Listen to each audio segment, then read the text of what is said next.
All right, well, it's great to see you. Welcome to the latest in our series of conversations that we're putting up on the Vicar's blog, just looking at different aspects of the life, the ministry, the mission, the worship of MIE.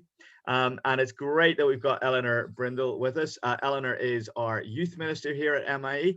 So let's just start with that, Eleanor. I mean, the whole thing of youth ministry, you know, if we're saying we want to structure the life of our church around what the Bible teaches, we'd be running into trouble there, because actually youth ministry isn't something you particularly see in the Bible. So can you just talk us a little bit about kind of just the whole idea of youth ministry and what it is that we're trying to achieve, and why we need somebody on our staff team to particularly help us with that? Yeah, so going back to the Bible, we had Judges last year, and we kind of looked at the importance of teaching our children the works of the Lord, to know the works of the Lord, and bring them up in not the knowledge of the Lord. And that's a really big task, and it's something that lots of parents and lots of families will want support with and help from the church. So I'm kind of here as the support act for our parents and our families to bring our young people up in knowledge and of the Lord and in faith, and to kind of help walk them through the early years of discipleship, so that they can be equipped to be saints, serving the kingdom for the rest of their lives. So you would say that actually within the life of the church, parents have kind of the primary responsibility before God for discipling their children and their young people? Yes, I mean, young people are in their parents' homes every day, 7 days a week, for 6-8 hours at least if they're in school. And they'll see me and the youth team for 2.5 hours, absolute maximum in the week. So ours is definitely a support act. I think a really helpful support act, but it is nevertheless a support act. Cool. That's interesting, because I think we probably think, oh, the youth minister works with the young people, and you're saying, yeah, we'll talk about that in a minute. But actually, part of your role and responsibility, as you see it, would be to encourage parents and help parents have the resources that they need to disciple their young people. Yes. Right. Yeah. Okay. So, as a sort of a slightly like a paid godparent, in the sense that I'm another adult who is not mum and dad, who is teaching and providing different insight, just differently walking alongside them. But in that, I'm very much not the parents, and I'm not a replacement for parents. I'm just another adult who isn't mum and dad, walking alongside them as they kind of learn to know Christ in the Bible, and to love him, and to live their lives for him. Cool, exciting stuff. So in terms of the work that you actually do with directly, as it were, with the young people, I mean, what does that look like? And particularly, what is that looking like during lockdown? Yes, so we have two different, I suppose, youth home groups. We've got one for the 11 to 14s called Beat, that runs on a Tuesday night, and one for the 14 to 18s called Fuel, and that runs on a Sunday night. So these are a little bit like trainee home groups. They run in a very similar way. We kind of meet up, we chat, we talk about everyone's week. We have, I suppose you'd have tea and cake for the adults. We used to have toast. At the moment, we all bring a snack to our computers and compare who has got the best snack this week. And then we spend about 45 minutes. So we normally play a game first. That's probably also maybe slightly different to adult Bible studies. And then we spend, I don't know what everyone does in their home groups. Then we spend about 45 minutes in the Bible, discovering what God is saying to us in his word, and then about 15 minutes praying. So it's probably quite similar to an adult home group, but it's a little bit more age appropriate, tailored in terms of how we pitch it. Cool. And you're doing other things around those groups, so one-to-ones, mentoring kind of relationships and things as well? Yes, so particularly with the older young people, but increasingly with the younger ones as well. They'll meet up with me or another adult weekly or bi-weekly, depending, and we'll go through a book of the Bible together, a book on a subject that they kind of want to think more about in their Christian walk. And we just study that together and just talk about some of the daily implications of being a Christian in the world that they're living in lockdown, thinking about going to university, whatever it may be. We just kind of more closely help them and walk with them in that way. And so we're kind of walking by them in their day-to-day discipleship, but also walking with them as they grow into members of a church who are, in turn learning together, encouraging each other and praying together, as we hope they will do for the rest of their lives.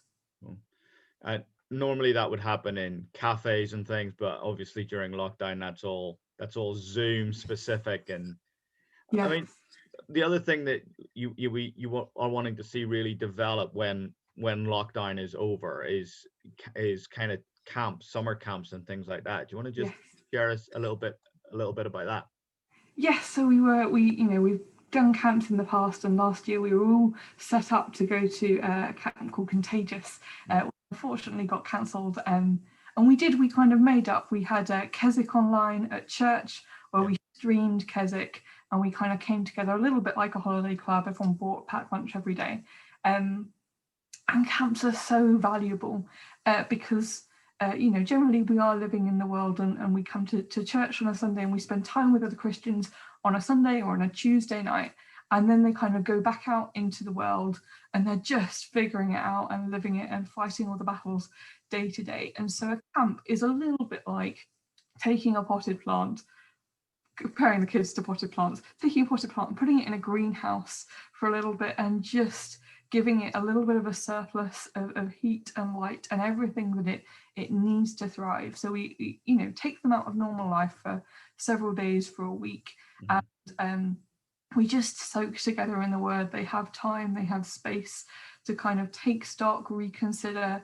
their spiritual life, work out where things are going, address some of the big questions that might have been preying on their mind throughout a year, and spend time with other Christians their age and just be encouraged that they're not alone, that the questions they have, other people have too, and that they're part of a wider, more universal Catholic Church that's kind of growing together in the love and knowledge of God. And so camps can be a wonderful thing to kind of really have for young people to have a growth spurt in their faith, but also to draw closer together as a group. We definitely found from our little just thrown together holiday camp at the summer that was a great time of the kids just learning to get to know each other better and to kind of love and support each other better in their learning. And it's really fed into how our groups have been over the last year since then. Cool. I mean, that sounds like quite a lot that's going on. What's the what's the underlying, I suppose, vision that sort of drives and gives shape to all the youth ministry that we're doing here? Yeah, so I think the vision is kind of young people being part of our wider church and being nurtured by our whole church family into young disciples, and just having the church walking alongside them in all of that, all things. That's interesting. So the idea is like they are part of the church. They're not a kind of subset of the church somewhere off that's linked to the main body of the church through you as the youth minister. You're wanting to see that as a much more sort of integrated experience from their perspective in terms of them being just part of the congregation. I mean, what does that look like? So I guess we obviously, particularly in lockdown, we haven't been taking on anyone out of services, and we've been helping and supporting them to be in the church service. We've had the little mini clipboards that we have at St. John's. All of Beta got sermon notebooks for Christmas to enable them to engage, and actually they are part of the wider church family, and we see them up front, don't we, most weeks. We have young people in our music teams, we've got young people in our tech teams, and actually it's wonderful when they are encouraged by the rest of the church family, by people who aren't me. I am not omnipresent or omni anything, to be honest. I can't be all things to them, and so when other people in the church family come alongside them and encourage them to use their gifts to serve the wider church family, that's it's part of being a Christian, isn't it? And so we're enabling them to live their Christian life as part of the wider church, and to be learning and growing alongside their families. And so we do support that in other ways as well. I send discussion questions emailed out to enable them to talk about their sermons with their families on a Sunday, as just because they're actually learning the same thing. We were learning the same thing before anyway, but now we're all sitting in the same service. Much easier to have a discussion because everyone's heard the same thing. Sure.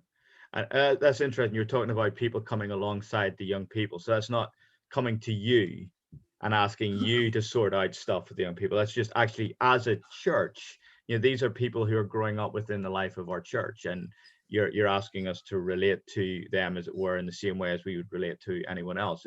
If we think they would be they really enjoy being part of a particular team or ministry or area of service, we don't come and talk to you. We go and talk to them. Exactly. If you're heading up a ministry and you think, oh, I'd like to have some young people on rota, and you have no idea who's gifted in your ministry, and you want to come talk to me and ask me who is good at reading, who would like to pray, I will happily help with that.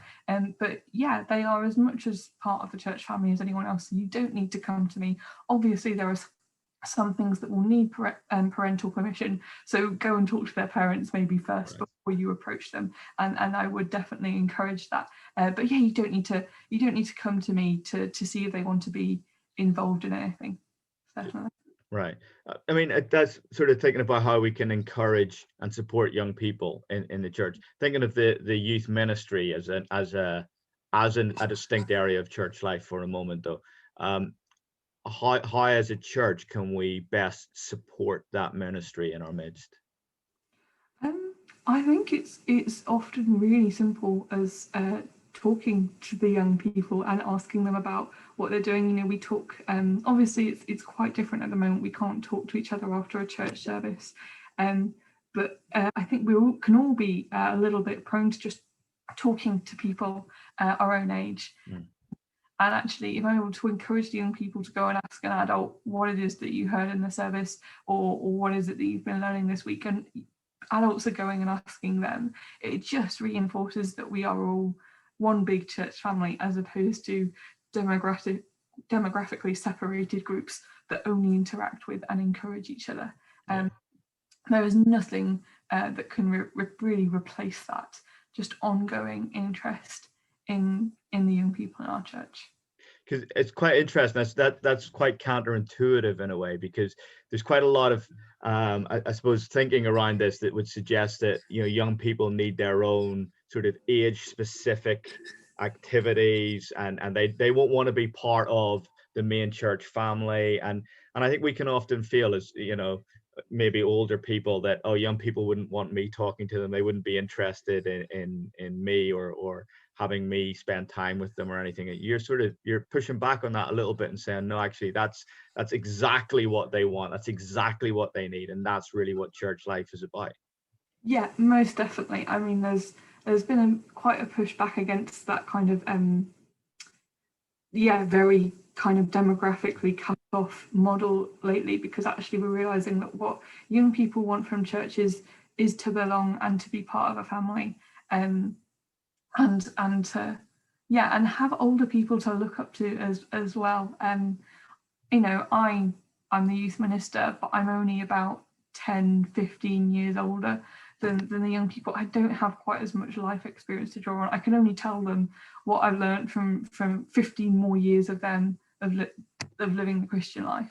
Yeah. Actually, when they get to know older Christians, they see a spectrum of what the Christian life looks like in their 40s, in their 50s, in their 60s. One of the joyous things about the youth team is that we've got a real diversity of ages, and so they are getting to know and learning from Christians at loads of different stages, and that's a wonderful thing.